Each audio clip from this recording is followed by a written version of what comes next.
इस मूवी के स्टार्ट में हमें दो कपल दिखाया जाते हैं। ये दोनों कपल्स वेकेशन के लिए जंगल में आए थे। रात होने पर ये सो जाते हैं और सुबह होते ही बहन इन सबको हाइकिंग के लिए जंगल के अंदर ले जाता है।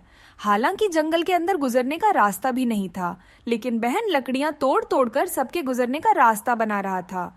चलते चलते जंगल के ठीक दरमियान में इन्हें एक बिल्डिंग नजर आती है, जिसे देखकर पेंट खुश हो जाता है। उसे लगा कि उसने इस बिल्डिंग की खोज की है।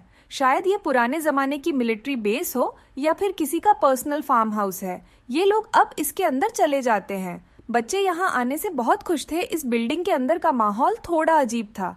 यहाँ बिल्कुल घोपन देना था। हालांकि ये सुबह का वक्त था। लाइट ऑन करके जब ये लोग इस बिल्डिंग में देखते हैं तो इन्हें यहाँ काफी सारे पौधे दिखाई देते हैं। बिना रोशनी के पौधों का उगना नामुमकिन सा लगता था। थोड़ी ही आगे जाने पे इन्हें इसी बिल्डिंग के अंदर एक बहुत ही गहरा कुआं नजर आता है। ये कुआं बहुत ही ज्यादा खौफनाक था। इसकी गहराई चेक करने के लिए बैंग इसके अंदर एक पत्थर फेंकता है, जिसकी आवाज तक इन्हें नहीं आती। जितने भी लोग यहाँ खड़े हुए थे सबको अजीबोगरीब फीलिंग होने लगी थी। इसीलिए जल्द ही ये सब यहाँ से निकलने का फैसला करते हैं। लेकिन अब बच्चे यहाँ से जाना नहीं चाहते।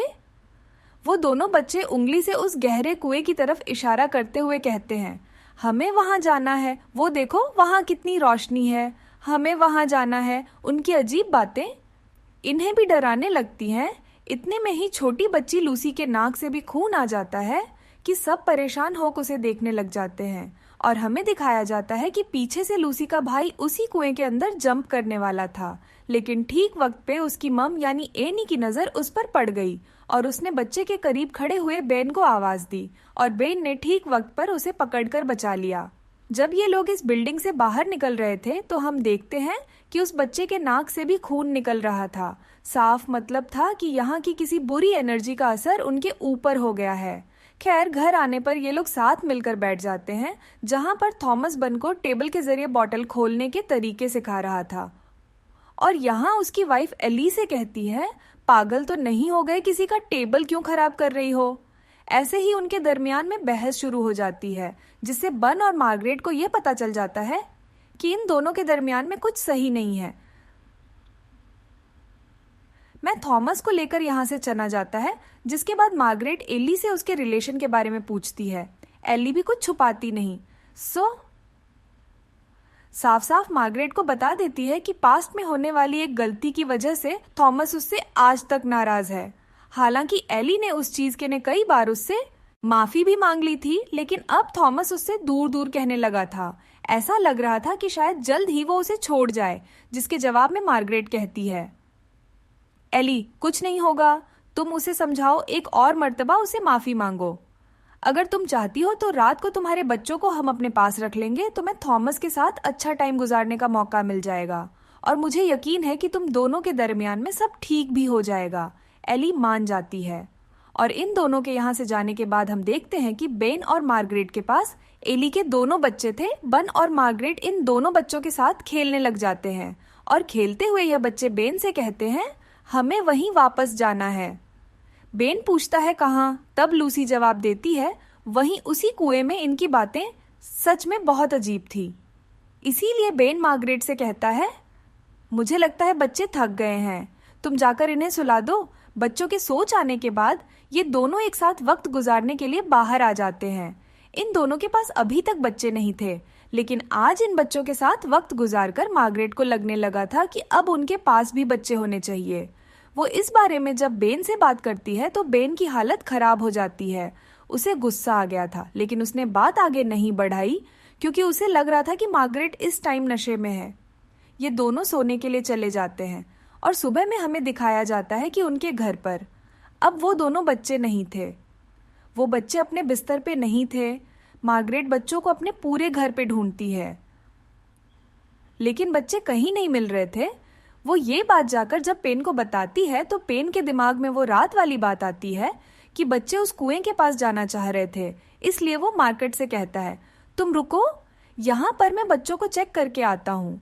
भागते हुए वो जंगल के दिल न उस कुएं तक पहुँचता है जहाँ फाइनली उसे बच्चे मिल जाते हैं। इससे पहले कि वह बच्चों को बुलाता या पकड़ता, बच्चे उसे देखते ही उस कुएं में जंप कर चुके थे। बन जिसकी आंखों के सामने इतना बड़ा हादसा हुआ, उसे समझ ही नहीं आई कि वह क्या करे। सदमे में वो यही बैठ जाता है। काफी देर तक उसमें हिलने तक की हिम्मत नहीं रही थी, लेकिन अब उसे यह बात किसी तरह जाकर इन बच्चों के पेरेंट्स को बतानी थी। वो हिम्मत कहता है और वापस जब आता है तो मार्गरेट के लिए उसकी वाइफ उसे बताती है कि बच्चों को ना ढूंढो, बच्चे पहले ही अपने पेरेंट्स के घर जा चुके हैं। यह खबर अजीब थी, उसने तो खुद बच्चों को मारते हुए देखा था। बच्चों ने खुद उसके सामने कुएं में लाग लगाई थी। उसने बच्चों की लाशें भी कुएं में देखी थी।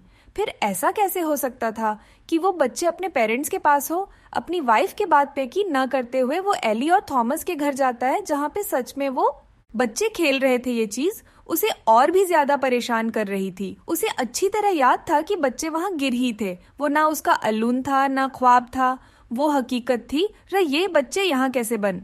लगातार उन बच्चों को घोर रहा था। और यहाँ वो लड़का अपने डट से कहता है, डैड अंकल बन हमें इतनी देर से घोर क्यों रहे हैं? बच्चों की ये बात सुनकर बेचारा बन शर्मिंदा हो जाता है। अब वो फैसला करता है कि वो इन बच्चों से बात करेगा।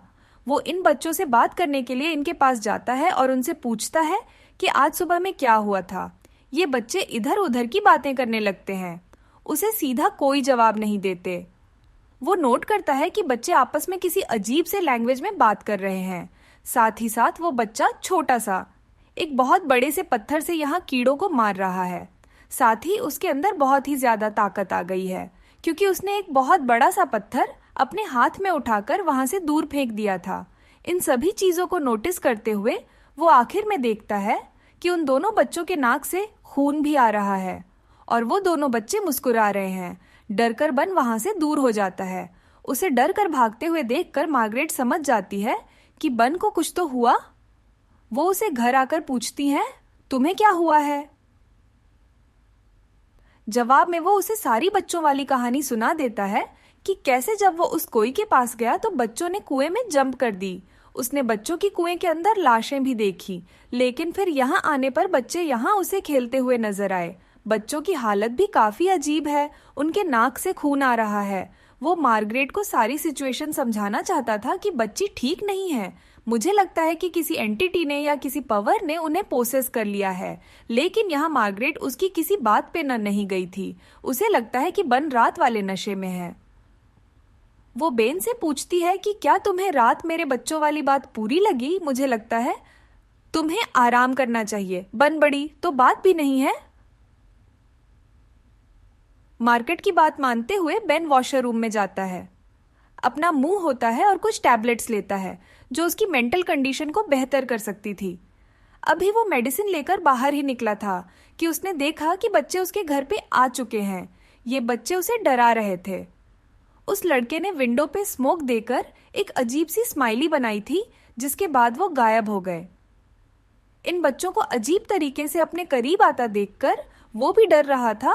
वन बच्चे से पूछता है, आखिर तुम क्या चाहते हो मुझसे?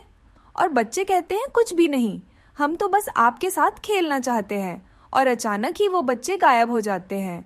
बेन परेशान होकर बाहर जाकर देखता है तो घर के बाहर वो बच्चे खेल रहे थे। अब बेन भी इन सब लोगों के पास जाकर बैठ जाता है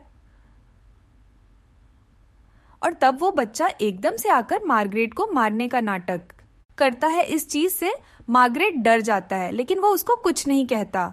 थोड़ी देर बाद उसकी बहन लूसी मार्गरेट के पास चिप्स का एक पैक लेके आती है। वो उससे ये चिप्स शेयर करना चाहती थी, लेकिन जैसे ही मार्गरेट ने उसके अंदर हाथ डाला तो उसमें बहुत से कीड़े थे। इस चीज से मार्गरेट को गुस्सा आ गया। वो अब इनकी की अनगिनती शरारतों से तंग आ चुका था, इसलिए उसने दोनों बच्चों को डांट दिया। और ये देखकर थॉमस और एली को गुस्सा आ गया कि आखिर कोई भी उनके बच्चों को क्यों डांट सकता था। इस टाइम बेन देखता है कि उस छोटे से बच्चे के हाथ में उसकी मेडिसिन थी। वो इस मेडिसिन को हाथ में लेते हुए थॉमस को दिखाता है और कहता है, ये देखो बच्चे मुझे ओवरडोज करना चाहते हैं, ये मुझे मारना चाहते हैं। मुझे पता है ये काफी देर से ऐसी हरकतें कर रही है। लेकिन थॉमस अब उसकी एक बात सुनने वाला नहीं था। थॉमस को अपनी बात का यकीन दिलाने के लिए वो उसे सुबह वाला सारा वाकया बता देता है कि सुबह